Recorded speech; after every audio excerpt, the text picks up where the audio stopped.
Minggu ini kita akan melanjutkan eksposisi kitab Keluaran pasal yang ke-20 ayat yang ke-13. Kita akan merenungkan bersama perintah selanjutnya daripada 10 hukum, yaitu perintah ke-6. Perintah ke-6 kita sama-sama membaca dari Keluaran pasal 20 ayat 13. Keluaran 20 ayat yang ke-13 kita sama-sama membaca. 2, 3. Jangan membunuh. Saudara-saudara sekalian yang dikasihi Tuhan, sebelumnya 4 perintah pertama di dalam bagian pertama itu, sekali lagi ini mengingatkan kita akan fokus kasih kita kepada Allah. Bagaimana dengan ketaatan kita menjalankan dengan sukacita apa yang menjadi perintah Tuhan, yaitu bagaimana kita beribadah kepada Tuhan. Bagaimana ada satu dimensi vertikal dari perilaku kita sebagai orang percaya, atau respon kita untuk mentaati akan perintah Tuhan secara respon relasi dengan Tuhan di dalam kehidupan kita.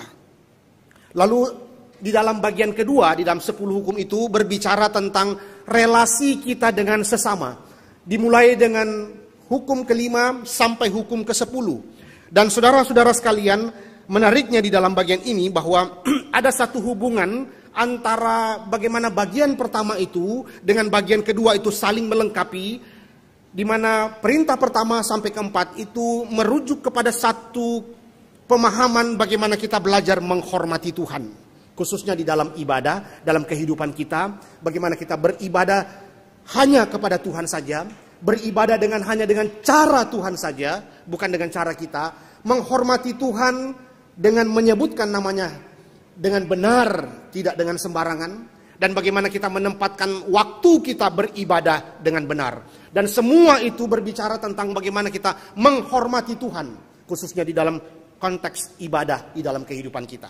Dan menariknya saudara-saudara sekalian, bagian kedua, yaitu bagaimana relasi antara sesama manusia secara horizontal, itu dimulai dengan pembukaan kembali sebuah penghormatan. Dan saudara perhatikan bahwa penghormatan yang Tuhan perintahkan untuk kita membangun relasi dengan sesama dimulai dengan menghormati orang tua. Bapak Ibu Saudara sekalian, itu sebabnya di dalam bagian ini kita melihat bahwa bagian kedua itu kita dipanggil untuk melihat ada satu otoritas Tuhan yang diberikan kepada orang tua. Otoritas Tuhan yang diberikan kepada orang tua. Dan bagaimana kita memperoleh anugerah, pemeliharaan dan berkat-berkat Tuhan. Kita mengenal Tuhan, kita menyaksikan kehadiran Tuhan di dalam hidup kita. Dan itu melalui kehadiran orang tua. Itu sebabnya kita bisa melihat bagaimana Tuhan memberikan otoritasnya itu kepada orang tua. Sehingga kita boleh belajar taat kepada Tuhan, dimulai dengan kita belajar taat kepada orang tua. Kita belajar menghormati Tuhan, dimulai dengan kita belajar menghormati orang tua. Dan itu semua menjadi bagian yang sangat penting, di mana kita melihat ada hubungan antara ketaatan kita, kepedulian kita terhadap orang tua kita, juga bagaimana kita menghormati Tuhan. Waktu kita belajar menghormati orang tua, waktu kita belajar untuk peduli dengan orang tua, maka di situ juga ada korelasi yang sangat-sangat erat antara bagaimana kita juga menghormati Tuhan di dalam kehidupan kita. Saudara-saudara sekalian, kita tidak dapat melakukan sesuatu tanpa melakukan yang lain. Jika kita mengabaikan yang satu, itu juga berarti kita sedang melanggar yang lain.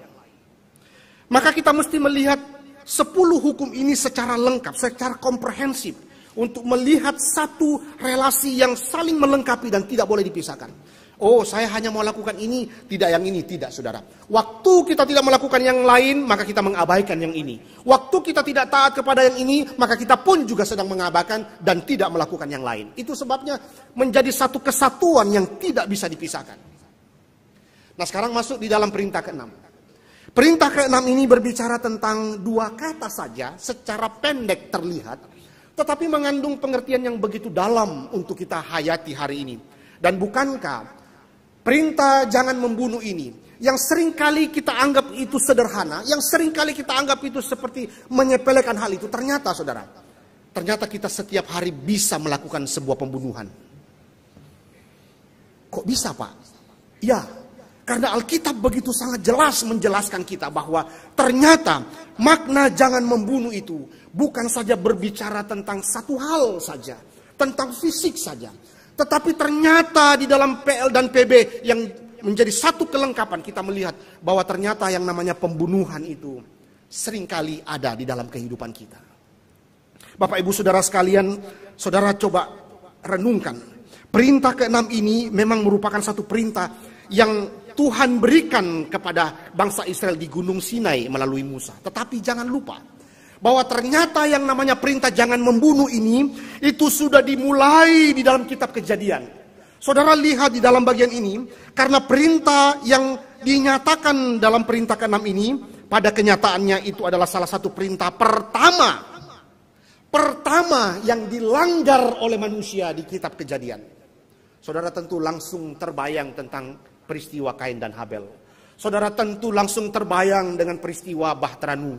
Saudara langsung terbayang dengan peristiwa Sodom dan Gomora. Begitu banyak yang kita bisa lihat.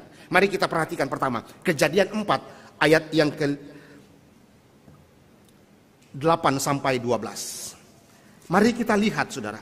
Perintah tentang jangan membunuh. Dan ada konsekuensi yang sudah mulai Tuhan berikan kepada manusia. Bahkan sebelum di Gunung Sinai. Saudara perhatikan Kejadian pasal 4. Kejadian pasal yang keempat ayat 8 sampai 12. Saudara saya bacakan Kejadian 4 ayat 8 sampai 12. Kata Kain kepada Habel adiknya, marilah kita pergi ke padang. Ketika mereka ada di padang, tiba-tiba Kain memukul Habel adiknya itu lalu membunuh dia. Pembunuhan pertama terjadi saudara. 9. Firman Tuhan kepada Kain, di mana Habel adikmu itu? Jawabnya, aku tidak tahu. Apakah aku penjaga adikku? Firman-Nya, apakah yang telah kau perbuat ini? Darah adikmu itu berteriak kepadaku dari tanah. Maka sekarang terkutuklah engkau, terbuang jauh dari tanah yang mengangakan mulutnya untuk menerima darah adikmu itu dari tanganmu. 12. Apabila engkau mengusahakan tanah itu, maka tanah itu tidak akan memberikan hasil sepenuhnya lagi kepadamu. Engkau menjadi seorang pelarian dan pengembara di bumi. Kata Kain kepada Tuhan, hukumanku itu lebih besar daripada yang dapat kutanggung. Engkau menghalau aku sekarang dari tanah ini dan aku akan tersembunyi dari hadapanmu, seorang pelarian dan pengembara di bumi. Maka barang siapa yang akan bertemu dengan aku tentulah akan membunuh aku. Tetapi saudara, lihat apa yang dilakukan Tuhan menjaga Kain di dalam bagian itu. Firman Tuhan kepadanya, sekali-kali tidak. Barang siapa yang membunuh Kain akan dibalaskan kepadanya 7 kali lipat. Kemudian Tuhan menaruh tanda pada Kain supaya ia jangan dibunuh oleh barang siapapun yang bertemu dengan dia. Saudara-saudara sekalian, kalau kita perhatikan ayat ini saudara, Kain memang dikutuk karena telah membunuh adiknya. Tetapi dikatakan di situ bahwa yang kemudian Kain itu akan yang membunuh saudara, yang Kain akan dijaga saudara, dan siapa yang membunuh Kain atau siapa yang membunuh Kain itu akan dibalaskan kepadanya 7 kali lipat. Itu berarti ada satu perlindungan terhadap sebuah dampak atau apa yang akan dilakukan orang terhadap sebuah pembunuhan. Dan saudara bisa menyaksikan di dalam bagian itu saudara. Di dalam ayat yang ke-15 itu jelas kita melihat bagaimana sudah mulai diberikan satu peraturan tentang yang namanya membunuh. Lalu saudara juga ingat tentu dengan Bahtranu, kisah Bahtranu, Kejadian pasal 9. Mari kita lihat. Kejadian pasal 9 ayat 5 dan 6 saja. Kita coba lihat bagian itu secara cepat. Kita lihat apa yang dikatakan Tuhan mengenai pembunuhan di sana. Kejadian 9 ayat 5 dan 6. Tetapi mengenai darah kamu, yakni nyawa kamu, aku akan menuntut balasnya. Dari segala binatang aku akan menuntutnya, dan dari setiap manusia aku akan menuntut nyawa sesama manusia. 6. Siapa yang menumpahkan darah manusia, darahnya akan tertumpah oleh manusia. Sebab Allah membuat manusia itu menurut gambarnya sendiri. Saudara coba perhatikan di dalam ayat itu, Tuhan menuntut balas bagi yang membunuh.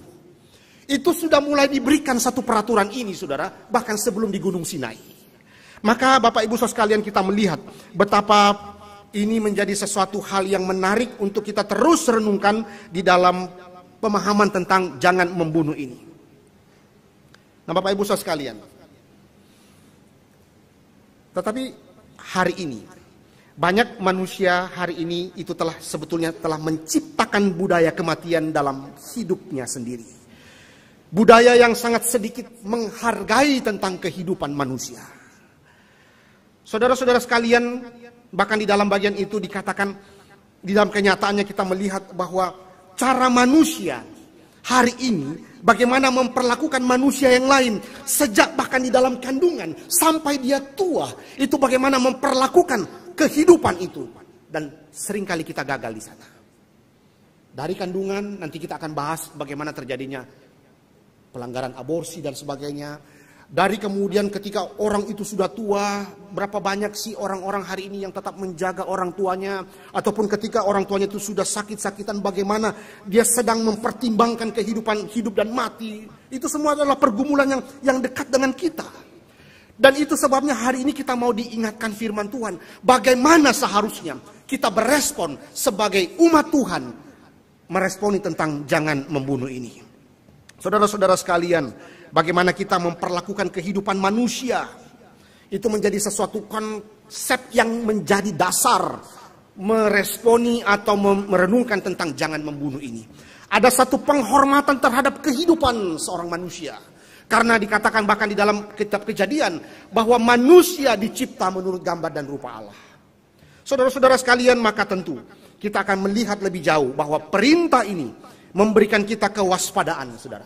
Bagaimana di dalam pola pikir kita itu menghargai kehidupan. Menghargai kehidupan. Saudara-saudara sekalian, larangan pembunuhan itu adalah dasar tidak hanya untuk mengatur kehidupan dalam komunitas perjanjian, tetapi juga untuk memastikan masyarakat yang adil. Itu sebabnya ada peraturan-peraturan, bahkan Tuhan memberikan bijaksana bagi para pemerintah untuk memberikan peraturan-peraturan. Bahkan hari ini Alkitab terus diperdengarkan bagi gerejanya untuk mengingatkan kita tentang peraturan-peraturan Tuhan di dalam menghargai kehidupan manusia. Saudara-saudara sekalian, maka penting bagi kita untuk memahami perintah ini, mengacu kepada pembunuhan. Tetapi kita perlu melihat juga di dalam bagian secara lengkap, konsepnya secara lengkap, saudara. Kenapa? Karena kita perlu lihat juga bahwa bukan semua pembunuhan itu dikatakan itu adalah sebuah pelanggaran. Nanti kita lihat apa saja sebetulnya. Memang di dalam bagian pertama kita melihat bahwa jangan membunuh. Tetapi di dalam konteks ini, nanti kita lihat bahasa aslinya, apa yang dikatakan di situ. Itu mau menunjukkan apa di dalam bagian ini, saudara. Di awal ini kita perlu diingatkan bahwa memang ini mengacu kepada pembunuhan, tetapi bukan semua pembunuhan. Maksudnya apa, saudara? Perintah ini mengacu pada pembunuhan yang tidak sah. Karena sebenarnya ada beberapa kejadian dalam kitab suci di mana Tuhan juga memerintahkan umatnya untuk mengambil nyawa orang lain. Ada itu. Maka kita mesti melihat ini secara lengkap, secara komprehensif, saudara. Selain itu dalam kasus-kasus tertentu, pembunuhan tidak hanya diperbolehkan, tetapi juga diamanatkan. Saudara coba lihat contoh. Tuhan menyuruh bangsa Israel untuk memerangi, membunuh bangsa lain yang melawan Tuhan misalnya. Saudara lihatlah kenapa Tuhan itu membawa Israel keluar dari Mesir, membawa ke padang gurun dan merebut tanah Kanaan. Ada satu keinginan Tuhan, yaitu menaklukkan bangsa-bangsa di Kanaan itu yang melawan Tuhan. Itu sebabnya Tuhan memakai bangsa Israel untuk menaklukkan bangsa-bangsa Kanaan, untuk menyatakan penghakiman Tuhan kepada orang-orang yang melawan Tuhan atau bangsa yang melawan Tuhan. Nah, makanya kita mesti melihat di dalam bagian yang lengkap begitu. Saudara, contoh yang lain kita lihat ya, misalnya di dalam Bilangan 35, saudara. Kita lihat di dalam Bilangan 35, ini menceritakan sesuatu yang menarik untuk kita renungkan lagi. Bilangan 35. Bilangan 35 ayat 16 sampai 19. Saya bacakan Bapak Ibu sekalian. Bilangan 35 ayat 16 sampai 19. Tetapi jika ia membunuh orang itu dengan benda besi sehingga orang itu mati, maka ia seorang pembunuh. Pastilah pembunuh itu dibunuh. Dan jika ia membunuh orang itu dengan batu di tangan yang mungkin menyebabkan matinya seseorang, sehingga orang itu mati, maka ia seorang pembunuh, pastilah pembunuh itu dibunuh. Atau jika ia membunuh orang itu dengan benda kayu di tangan yang mungkin menyebabkan matinya seseorang, sehingga orang itu mati, maka ia seorang pembunuh, pastilah pembunuh itu dibunuh. 19, penuntut darahlah yang harus membunuh pembunuh itu. Pada waktu bertemu dengan dia, ia harus membunuh dia. Saudara lihat ayat ini, itu berarti bahwa ada satu perintah untuk membunuh kepada sang pembunuh. Itu berarti saudara, nanti kita lihat lebih lengkap lagi, apa sih yang dikatakan di dalam Alkitab bagian ini. Saudara, Tuhan memberitahu kita bahwa menghormati kehidupan, termasuk menghormati sesama kita, adalah bagaimana kita hidup melihat pentingnya yang namanya kehidupan. Sehingga di dalam bagian ini saudara, pembunuhan berencana terhadap manusia lain harus dibalas dengan hukuman mati bagi si pembunuh. Di dalam Bilangan pasal 35 tadi kita sudah lihat itu.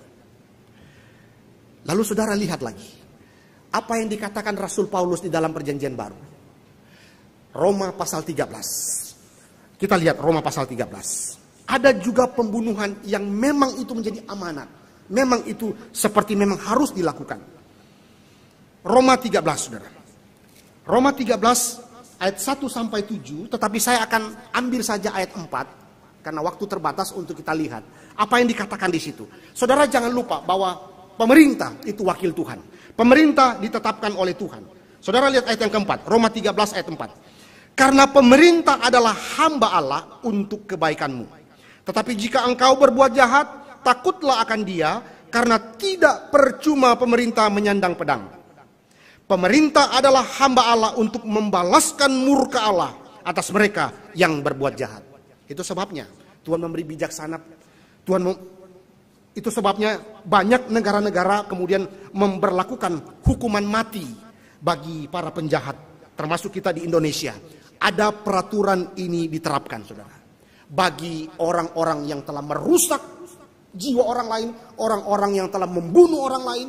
Dan kita lihat pemerintah mengadakan atau menetapkan yang namanya hukuman mati. Maka kalau kita lihat di dalam bagian ini saudara, maka perintah ke-6 ini adalah memang salah satu bagian di mana itu pendek saudara. Itu hanya 2 kata. Dan saudara perhatikan di dalam bagian itu. Kata Ibrani yang dipakai itu adalah lo radzah. Lo radzah. Itu menunjukkan apa saudara? Di dalam bahasa Indonesianya itu jangan bunuh, jangan membunuh begitu. Nah, loratsa atau ratsa di dalam bahasa Ibrani di situ tidak pernah digunakan untuk berburu atau membunuh binatang. Ya, ini kita perlu pagari dulu ya dengan pemahaman kita. Jadi ini tidak berbicara tentang membunuh binatang, saudara ya. Karena loratsa itu yang dilarang di situ adalah membunuh manusia secara tidak sah. Itu yang dimaksud loratsa di situ. Jadi bukan berbicara tentang berburu atau membunuh binatang di situ ya. Jadi kita mesti melihatnya bahwa ini berbicara tentang membunuh manusia secara tidak sah begitu. Maka saudara-saudara sekalian, apa yang dilarang oleh perintah ke-6 di dalam bagian ini adalah pengambilan yang tidak adil dari kehidupan yang tidak bersalah secara hukum. Nah, ini berlaku untuk pembunuhan ya dengan berdarah dingin ya, bahasa yang kita biasa kenal, pembunuhan dengan amarah yang membara, pembunuhan karena ya kecerobohan dan sebagainya, saudara ya. Maka di dalam bagian ini tidak boleh membunuh secara tidak sah. Jadi pembunuhan yang secara tidak sah. Tidak boleh membunuh secara tidak sah. Nah, saudara-saudara sekalian, maka memang di dalam bagian ini ada hal-hal yang dilakukan juga oleh manusia meresponi bagian ini. Umat Tuhan selalu menyadari bahwa ada beberapa situasi, saudara. Saudara dan saya juga memahami itu, bahwa ada situasi tertentu di mana mengambil nyawa tidak hanya diperbolehkan, tetapi benar-benar itu dibenarkan. Nah, salah satunya saudara, salah satunya adalah ya kita bisa saksikan di beberapa ayat Alkitab bagaimana ketika adanya situasi untuk mempertahankan diri, saudara. Situasi untuk mempertahankan diri. Ada perlindungan diri sendiri dan keluarga dari serangan kekerasan. Maka kita lihat di dalam bagian ini. Tentu juga diperluas lagi dengan memahami ada prinsip juga untuk membela negara, begitu ya. Biasanya kita bisa melihat itu dengan ada peraturan pemerintah, pasukan-pasukan untuk membela kedaulatan negara, begitu. Lalu kemudian ada negara lain yang menyerang dan sebagainya. Ada satu perlawanan untuk mempertahankan negara, begitu ya. Itu semua di dalam bagian ini adalah sesuatu yang diperbolehkan untuk mempertahankan diri, saudara. Mempertahankan diri, mempertahankan kedaulatan negara dan sebagainya. Nah, saudara-saudara sekalian, maka setelah kita melihat bagian ini, maka kita perlu memahami lebih jauh lagi sebetulnya apa arti perintah ini secara spesifik. Maka saudara, pertama kita melihat bagian ini. Ini tidak berarti bahwa Tuhan melarang pembunuhan dalam bentuk apapun. Ada hal-hal yang memang itu boleh dilakukan di dalam konteks pembunuhan, saudara. Kedua, perintah ini tidak melarang hukuman mati. Karena hukuman mati adalah hukuman yang tidak dapat diubah untuk kejahatan pembunuhan menurut hukum Musa. Sehingga kita juga bisa melihat penerapannya dalam kehidupan sehari-hari bahwa hukuman mati itu bisa dilakukan, saudara, untuk sebuah kejahatan yang begitu besar. Yang ketiga, perintah ini tidak melarang perang tadi dalam mempertahankan diri, karena di dalam Roma pasal 13 juga kita bisa melihat itu. Keempat, perintah ini juga tidak melarang pembelaan diri di dalam kondisi-kondisi yang bisa mematikan kita dan sebagainya. Nah, ini hal-hal yang kita bisa lihat, saudara. Kita tidak boleh melakukan pembunuhan yang tidak bermoral, atau membunuh di luar hukum, atau membunuh secara tidak sah. Saudara-saudara sekalian, maka kita perlu melihat bahwa Allah melarang setiap tindakan kekerasan terhadap seseorang. Karena kebencian, kemarahan, kedengkian, dan keuntungan pribadi daripada kita.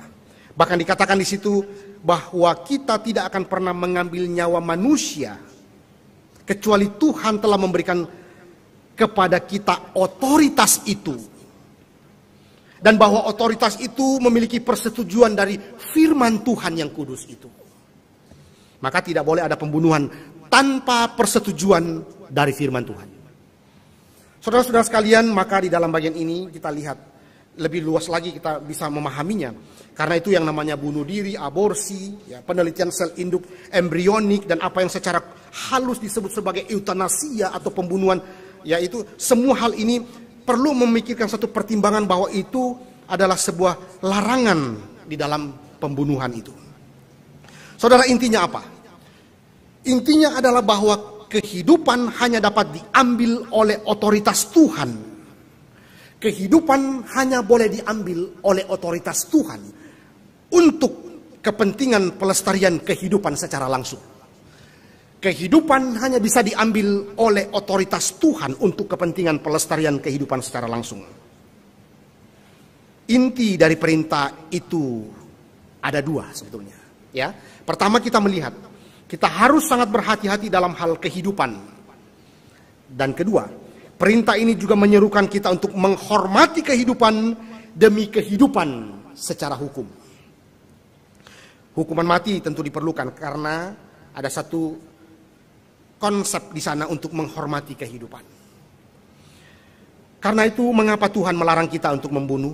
Sekali lagi saudara, kita bertanggung jawab kepada Tuhan atas kehidupan manusia dan semua kehidupan manusia yang dicipta menurut gambar dan rupa Allah.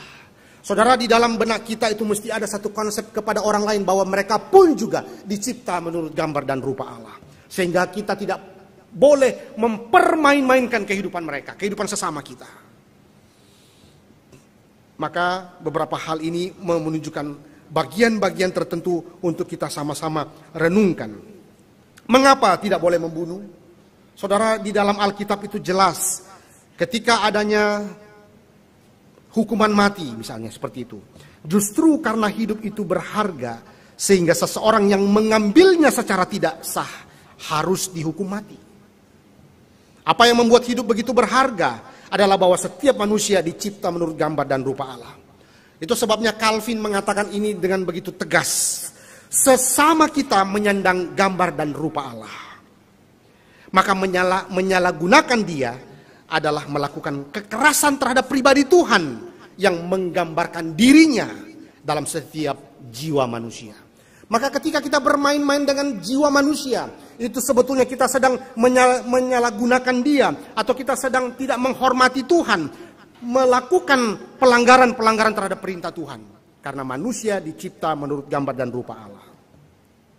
Saudara, di sisi lain, kita juga melihat bahwa jangan membunuh ini, itu juga adalah satu perintah untuk menjaga kesucian hidup manusia. Tentu ini juga berbicara tentang bagaimana memelihara kedaulatan Tuhan atas hidup dan mati seseorang, saudara.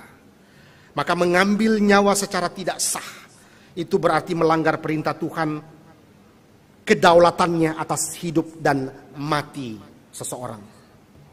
Itu berarti waktu kita mengambil nyawa orang lain atau mengambil kehidupan orang lain, itu juga berarti kita sedang merampas kemuliaan Tuhan yang telah memberikan hidup bagi manusia untuk menyatakan kemuliaannya. Tapi kita ambil, itu berarti kita sedang merampas kemuliaan Tuhan.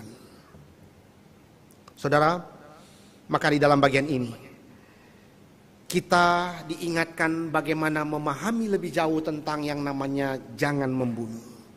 Jangan membunuh juga merujuk kepada satu pelarangan pembunuhan yang terencana dan disengaja. Saudara bisa lihat itu di dalam contoh kisah pembunuhan Nabot untuk kebun anggurnya, di mana raja yang begitu sangat egois, di mana istri Isabel yang begitu sangat bengis, itu kemudian melakukan pembunuhan terhadap Nabot untuk mengambil kebun anggurnya. Saudara, ini semua adalah sesuatu prinsip-prinsip yang kita perlu pahami dan kita perlu jalankan. Bagaimana ada pembunuhan itu juga bisa terjadi karena perencanaan, dan ini menjadi satu peringatan kita. Pembunuhan itu bisa terjadi dengan perencanaan, saudara, dan disengaja. Nah, karena itu saudara, bagaimana perintah ke-6 ini lalu kemudian diterapkan dalam budaya kita hari ini? Bagaimana kemudian kita korelasikan dengan konteks hidup kita hari ini? Saudara-saudara sekalian, seorang teolog itu memberikan kita 3 hal untuk menjadi perenungan kita. Paling tidak 3 hal yang dekat dengan kehidupan kita adalah ada 3 bidang terkait yang sangat relevan, dan ini memang terkadang menjadi kontroversial untuk dari pemahaman kita. Pertama, saudara, yaitu perintah ke-6 ini melarang bunuh diri. Saudara-saudara sekalian, apa sih yang ada di dalam pemikiran orang yang bunuh diri? Saudara, orang yang ingin bunuh diri itu jelas-jelas kehilangan kendali atas kemampuannya. Seperti dimensi yang dapat dia buktikan tanpa satu kontrol di dalam hidupnya. Dia itu tidak sadar lagi mengapa ia diciptakan oleh Tuhan, dan ia tidak berhak untuk kemudian mengambil otoritas Tuhan di dalam kehidupannya. Saudara, Tuhan adalah Tuhan kehidupan. Karena itu hanya Dia yang berhak untuk menentukan kapan dan waktu seperti apa bagi seorang untuk mati, untuk meninggal, saudara. Kita tidak punya hak untuk menentukan kapan kita mati, kita hidup. Sehingga kita mencoba untuk membunuh, lakukan satu pembunuhan, bunuh diri, saudara. Maka perintah ke-6 ini, pertama, dalam konteks budaya kita, itu terkait dengan larangan bunuh diri. Saudara, yang kedua, yang juga kita mungkin seringkali dengar adalah perintah ke-6 ini melarang aborsi. Saudara, kalau kita renungkan hari ini, berapa banyak negara-negara yang sudah mulai melegalkan yang namanya aborsi. Tapi kalau kita mau kembali kepada firman Tuhan, saudara, aborsi itu jelas dilarang oleh Tuhan. Mari kita membaca Mazmur 139. Mazmur 139 ayat yang ke-13, saudara. Mazmur 139 ayat yang ke-13, saya bacakan untuk kita semua. Sebab engkaulah yang membentuk buah pinggangku, menenun aku dalam kandungan ibuku. Ada pemeliharaan Tuhan yang Tuhan sudah nyatakan di dalam sebuah kehidupan manusia. Saudara, lihatlah bagaimana Mazmur ini berbicara tentang kehidupan yang baru lahir ini benar-benar hidup di dalam ibu. Bagaimana kehidupan itu dimulai pada saat pembuahan. Saudara, di dalam ilmu ya kedokteran mungkin lebih paham ini ya, tetapi yang saya pernah baca itu ada satu siklus, yaitu pertama kali terbentuk zigot, lalu kemudian berkembang menjadi embrio, lalu kemudian berkembang menjadi janin, lalu kemudian berkembang menjadi bayi. Pada saat baru terjadi membentuk zigot, lalu dilakukan pembunuhan, maka itu sudah berdosa di hadapan Tuhan. Karena Alkitab mengatakan bahkan di dalam kandungan Tuhan sudah pelihara, lalu kita mau matikan, maka kita berdosa di hadapan Tuhan. Tapi banyak hari ini orang mulai melegalkan itu dengan berbagai pertimbangan-pertimbangan. Tetapi hari ini kita mau diingatkan Tuhan, saudara-saudara sekalian. Memang tentu ada bagian-bagian tertentu di mana itu ada satu tindakan-tindakan tentu yang dilakukan oleh para medis untuk melakukan sesuatu tindakan untuk pelestarian kehidupan yang lain, saudara. Tetapi yang dimaksud di sini adalah ketika zigot, embrio, janin ini, bayi ini begitu sehat, begitu tidak menimbulkan sesuatu hal yang bermasalah lalu kemudian dibunuh, itu adalah dosa, saudara. Tetapi tentu di dalam pertimbangan-pertimbangan tertentu, ada dalam etika-etika ya Kristiani, kita juga bisa mempelajari bagaimana ketika ada satu masalah di dalam kandungan seorang ibu, di mana ada virus-virus tertentu misalnya, dan kemudian kalau tidak dimatikan salah satu itu, maka mematikan kedua-duanya. Maka di situ kadang-kadang kita akan mengambil satu tindakan. Apakah anaknya yang dibunuh atau ibunya yang dibunuh? Dan kita orang Protestan, ibunya yang dipertahankan. Karena sekali lagi saudara, ibu itu berbicara tentang relasi keluarga suami istri dan sebagainya, itu menjadi satu covenant yang begitu sangat penting. Maka tentu ini dalam diskusi yang lain ya, tetapi yang dimaksudkan di dalam bagian ini adalah bagaimana ada satu tindakan dengan sengaja dan tidak sah. Ya, kalau yang tadi yang dikatakan di dalam tindakan medis itu memang itu sesuatu yang memang sah karena di dalam dunia kedokteran ada pertimbangan tertentu. Tapi ini yang dimaksud adalah tindakan yang tidak sah begitu, melakukan pembunuhan aborsi. Yang ketiga, saudara, kita biasa melihat itu juga di dalam bahasa yang kita kadang dengar, yaitu bagaimana ada satu pelarangan eutanasia, saudara. Eutanasia. Nah, di sini tidak berbicara tentang penghentian pengobatan, tetapi penghentian hidup. Saudara-saudara sekalian yang dikasihi Tuhan, terkadang di dalam konteks-konteks seperti ini, keluarga diperhadapkan dengan begitu banyak pertimbangan.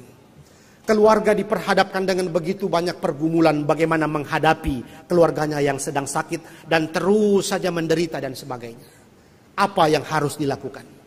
Apakah kemudian mencabut alat itu karena pertimbangan-pertimbangan ekonomi, ataukah tetap mempertahankan alat itu sampai pada akhirnya Tuhan mengambil nyawa keluarga itu? Ini menjadi satu perenungan dan pergumulan yang tidak mudah tentu. Sebagai keluarga, kita sedang menghadapi bagian itu, saudara. Tetapi Alkitab mau mengatakan sesuatu untuk kita, bagaimana kita sedang merenungkan tentang yang namanya menghormati kehidupan. Lalu bagaimana mengatasi masalah seperti itu?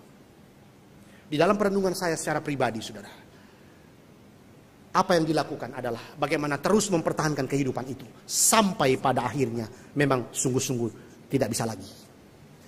Tapi kemudian ketika ada sesuatu yang kemudian itu dilakukan untuk menghentikan pengobatan, sedangkan di sisi lain tidak lagi memperhitungkan kehidupan.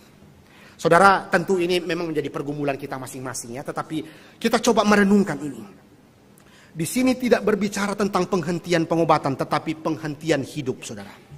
Tidak boleh membiarkan orang yang sakit parah itu mati dengan sengaja. Penekanan bagian ini tentu apa, saudara? Tindakan belas kasihan. Saudara-saudara sekalian, maka di dalam bagian ini bagaimana kita terus memahami ini. Setelah kita melihat perjanjian lama yang sudah ditekankan Tuhan begitu tegas kepada umatnya di Gunung Sinai melalui Musa. Tapi Tuhan Yesus memperdalam lagi, memperluas lagi, mempertajam lagi perintah ini, saudara. Mari kita lihat Matius 5. Kita baca Matius 5. Apa yang dikatakan Tuhan Yesus mengenai jangan membunuh ini. Ternyata waktu kita renungkan ini kita baru sadar ternyata sepertinya setiap hari kita melakukan pembunuhan, saudara. Mari kita lihat Matius pasal 5. Matius pasal yang kelima ayat 21 sampai 26. Matius 5 ayat 21 sampai 26, mari kita membaca bersama-sama ya. Matius 5 ayat 21 sampai 26, kita baca 2, 3. Kamu telah mendengar yang difirmankan kepada nenek moyang kita, jangan membunuh. Siapa yang membunuh harus dihukum. Tetapi aku berkata kepadamu, setiap orang yang marah terhadap saudaranya harus dihukum. Siapa yang berkata kepada saudaranya kafir harus dihadapkan ke mahkamah agama, dan siapa yang berkata jahil harus diserahkan ke dalam neraka yang menyala-nyala. Sebab itu, jika engkau mempersembahkan persembahanmu di atas mezbah dan engkau teringat akan sesuatu yang ada dalam hati saudaramu terhadap engkau, tinggalkanlah persembahanmu di hadapan mezbah itu dan pergilah berdamai dahulu dengan saudaramu. Lalu kembali untuk mempersembahkan persembahanmu itu. Segeralah berdamai dengan lawanmu selama engkau bersama-sama dengan dia di tengah jalan, supaya lawanmu itu jangan menyerahkan engkau kepada hakim, dan hakim itu menyerahkan engkau kepada pembantunya, dan engkau dilemparkan ke dalam penjara. 26. Aku berkata kepadamu, sesungguhnya engkau tidak akan keluar dari sana sebelum engkau membayar hutangmu sampai tuntas. Saudara-saudara sekalian yang dikasihi oleh Tuhan, kalau kita perhatikan di dalam bagian itu, saudara, kita melihat bahwa khotbah di bukit ini yang dikatakan atau diajarkan oleh Tuhan Yesus memberikan kita paling tidak 3 akar penyebab pembunuhan yang lebih dalam, saudara. Saudara perhatikan di dalam bagian itu, khususnya ayat 22, saudara. Perhatikan ayat 22. Ayat 22 memberikan kita 3 akar penyebab pembunuhan yang lebih dalam lagi, kata Tuhan Yesus. Pertama, saudara, Tuhan Yesus mengatakan semua orang yang marah, maka siapa yang menghina, dan kemudian dia berkata kemudian ada kecaman. Siapapun yang berkata kamu bodoh, di dalam bahasa Yunani itu menggunakan kata moros. Kata moros itu seperti dari mana kita kemudian mendapatkan kata tolol, bodoh dan sebagainya. Orang yang tidak dihargai begitu. Dia berkata, engkau mungkin tidak bersalah atau pembunuh secara fisik lahiriah memang. Tetapi bagaimana dengan hati kita? Justru hati kita itu seringkali melakukan pembunuhan kepada orang lain. Bagaimana dengan kemarahan kita? Bagaimana dengan penghinaan kita kepada orang lain? Bagaimana dengan kecaman kita kepada orang lain? Tuhan Yesus mengatakan itu adalah pembunuhan. Bapak Ibu saudara sekalian di dalam Tuhan, di dalam Katekismus Heidelberg, itu memberikan satu pandangan yang jauh lebih tajam lagi untuk kita perhatikan di sana. Di dalam Katekismus Heidelberg pertanyaan yang 105, saudara, dikatakan di dalam bagian itu, apa kehendak Tuhan bagi Anda dalam perintah ke-6? Jawabannya, saya tidak akan meremehkan, menghina, membenci, atau membunuh sesama saya. Bukan dengan pikiran saja, bukan dengan kata-kata saya, penampilan atau gerak tubuh saya. Dan tentu saja bukan dengan perbuatan nyata saya. Yang saya tidak akan menjadi pihak dalam hal ini kepada orang lain. Sebaliknya, saya harus memikirkan semua keinginan juga untuk membalas dendam. Itu adalah hal-hal yang melanggar perintah Tuhan. Saudara-saudara sekalian, maka di dalam bagian ini kita melihat. Seringkali kita mengatakan, wah saya tidak membunuh. Saya tidak melakukan pembunuhan. Saya tidak membunuh orang. Tapi bukankah kita bisa menghidupi yang namanya pembunuhan ini? Seorang teolog bernama Philip Ryken itu memberikan satu pemahaman. Ada pembunuhan hati, saudara, melalui hati kita. Pembunuhan, saudara, yang dilakukan di dalam bagian ini. Katekismus juga mengatakan di dalam bagian ini, saudara, apa perintah ini hanya mengacu kepada pembunuhan? Dengan melarang pembunuhan, Tuhan mengajarkan kita bahwa dia membenci akar daripada pembunuhan. Itu apa? Iri hati, amarah, dendam. Di mata Tuhan semua itu adalah pembunuhan, saudara. Kalau kita terus telusuri firman Tuhan ini, maka kita sadar ternyata kita setiap hari bisa jatuh dalam dosa. Kita mungkin tidak membunuh orang secara fisik, tapi kita mungkin membunuh. Ya, mungkin Ada orang bilang pembunuhan karakter lah, ada orang pembunuhan secara hati lah, menghancurkan semangat orang, membuli orang begitu ya, mengatakan kamu bodoh, kamu tolol dan sebagainya. Ternyata bukankah itu bisa menghancurkan hati, menghancurkan semangat orang yang dicipta menurut gambar dan rupa Allah. Dan ini menjadi satu kesadaran kita untuk memahaminya pada pagi hari ini, saudara. Nah karena itu, bagaimana kita memahami? Jangan membunuh. Yesus berkali-kali menjelaskan inti daripada perintah ini. Bagaimana kita dilarang untuk membenci orang lain. Karena kita dapat melihat mereka. Itu pun juga dikasihi oleh Tuhan. Itu pun juga dicipta menurut gambar dan rupa Allah sendiri. Dan bagaimana memahami ini lebih jauh, saudara? Tuhan Yesus memberikan satu kisah yang begitu menarik untuk menjelaskan kepada orang siapakah sesamamu manusia itu. Tentu kita langsung ingat, ini cerita tentang Good Samaritan. Orang Samaria yang baik hati. Dan saudara, kalau kita terus telusuri cerita tentang Samaria yang baik hati itu, apa kesimpulan yang kita bisa lihat? Samaria yang tidak dipandang oleh orang-orang Yahudi saat itu. Samaria yang diremehkan oleh orang-orang Yahudi saat itu. Justru dialah yang menolong orang yang dirampok itu. Para pemimpin agama, orang-orang Lewi yang lewat, justru dengan berbagai macam alasan-alasan untuk membenarkan dirinya, tidak menolong sesamanya. Tapi justru orang yang dipandang asing, dipandang bahkan dalam tanda kutip itu kafir karena dia adalah orang Samaria yang tidak lagi dianggap keyahudiannya ya dan sebagainya. Justru orang inilah yang menolong orang yang dirampok itu. Lalu apa Tuhan Yesus mengatakan? Apa inti daripada bagaimana orang yang justru tidak dianggap ini, yang justru mendukung kehidupan orang lain? Dia mengasihi sesamanya. Jadi konsep bagaimana kita kontra atau bagaimana kita memikirkan sesuatu hal, memahaminya, bagaimana kita bisa keluar daripada larangan atau bagaimana kita menjalankan perintah ini, jangan membunuh, atau bagaimana kita bisa keluar agar kita tidak melakukan pembunuhan. Yesus mengatakan seperti Good Samaritan tadi, orang Samaria yang baik hati, dia memiliki cinta kasih, mengasihi sesamanya. Karena itu Bapak Ibu Saudara sekalian, di dalam bagian ini sekali lagi kita diingatkan, saudara, bahwa kita pun juga bisa melakukan pembunuhan dengan kebencian, dengan marah, iri hati terhadap orang lain. Nah, karena itu mari kita belajar bahwa hati jahat, walaupun memang kita tidak membunuh secara fisik, tetapi ketika hati kita jahat kepada orang lain, bukankah kita juga sedang melakukan pembunuhan kepada orang lain? Nah, saudara-saudara sekalian, itu sebabnya di dalam bagian ini Calvin pun juga mengatakan bahwa betapa mudahnya melakukan apa yang disebut Calvin itu sebagai pembunuhan hati, saudara. Maka kita lihat bahwa kecemburuan, iri hati, kebencian, dendam, keinginan untuk membalas seseorang, itu adalah satu hal yang dikategorikan pembunuhan secara hati. Saudara-saudara sekalian yang dikasihi Tuhan, maka dikatakan lagi di dalam Alkitab, cara berharap seseorang mati, saudara, ya, itu adalah satu kebencian hati.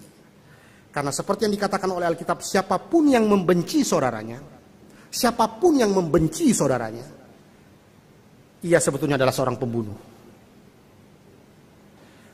Saudara, kita lihat ini di dalam 1 Yohanes 3:15. Siapapun yang membenci saudaranya, ia sebetulnya seorang pembunuh. Maka Bapak Ibu sekalian di dalam Tuhan, bagaimana kemudian kita yang hari ini sedang merenungkan bagian ini, kita pun juga diingatkan bagaimana kita menggunakan kata-kata kita, luapan hati yang diucapkan mulut, saudara, itu juga bisa membunuh, ya, menjatuhkan kita di dalam dosa pembunuhan ini. Nah, karena itu di dalam bagian ini, apakah kita pernah mengatakan sesuatu yang menyakiti orang lain? Apakah kita pernah mengambil kepuasan rahasia di dalam kemalangan orang lain? Kita menari-nari seperti bersuka cita di dalam penderitaan orang lain? Apakah kemudian kita pernah merasa sangat marah sehingga marah kita tidak terkendali lagi? Di sana ada banyak cara untuk melanggar perintah ke-6 ini. Dan kita semua bersalah, saudara. Walaupun tidak semua itu, tetapi seringkali ada bagian-bagian di mana kita sudah bersalah melakukan pembunuhan itu. Karena itu, saudara, bagaimana kita mengatasi ini? Bagaimana kita kemudian keluar dan bisa kemudian menjalankan perintah ini? Saudara-saudara sekalian, Alkitab mengatakan ada cara agar dosa pembunuhan itu diampuni. Itu berbicara tentang kematian yang mereka tuntut. Itu berbicara tentang kematian Kristus di kayu salib. Ada kematian, ada pembunuhan terjadi. Yang di dalamnya ada sebuah kematian. Tetapi kematian yang menebus dosa manusia. Saudara, perintah ke-6 tidak hanya melarang pembunuhan secara fisik, saudara. Atau bahkan melarang pembunuhan itu juga di dalam hati kita. Maka apa yang akan kita lakukan? Lihatlah kemudian di Taman Getsemani. Ketika ada cawan, ada murka Allah yang akan dinyatakan. Dan murka ini tentu adalah murka yang benar dan kudus adanya dari Tuhan. Saudara-saudara sekalian, ketika cawan ini akan diberikan, kemarahan yang akan dinyatakan yang benar dan kudus dan sempurna ini, yang seharusnya ditujukan kepada orang-orang seperti kita yang sering kali menunjukkan kemarahan yang tidak benar dan tidak suci itu. Tapi di Taman Getsemani, anak Allah mengatakan kepada bapaknya, "Bapa, jikalau mungkin cawan ini berlalu daripadaku, tapi bukan kehendakku yang jadi, kehendak-Mu lah yang terjadi." Saudara, itu bukan cawan murka kita, tetapi cawan murka Allah Bapa yang akan diberikan kepada orang berdosa seperti kita. Tapi Tuhan Yesus, Dia adalah manusia yang dinyatakan di Alkitab tidak pernah melanggar satupun perintah-perintah Allah ini. Tidak pernah melakukan pembunuhan sedikit pun di dalam hatinya. Justru dibunuh di atas kayu salib. Kita semua telah menumpahkan cawan murka yang seringkali melakukan murka kita, menyatakan murka kita kepada orang lain dengan membenci, dengan iri hati, dengan dendam. Kita marah, kita membunuh mereka, kita membunuh saudara kita dengan kebencian kita di hadapan Tuhan. Tetapi hanya Yesus yang minum cawan itu untuk kita.